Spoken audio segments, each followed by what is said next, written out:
You ask Tiger to solve. This deals with linear equations with one unknown. The final result is x equals -3. Let's solve it step by step. Simplify the expression. Group like terms. Simplify the arithmetic.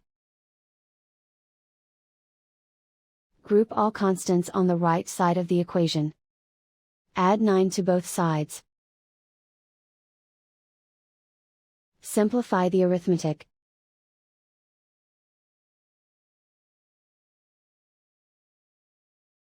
Isolate the x. Divide both sides by -3. Cancel out the negatives. Simplify the fraction. Move the negative sign from the denominator to the numerator. Find the greatest common factor of the numerator and denominator. Factor out and cancel the greatest common factor. And so the final result is x equals -3.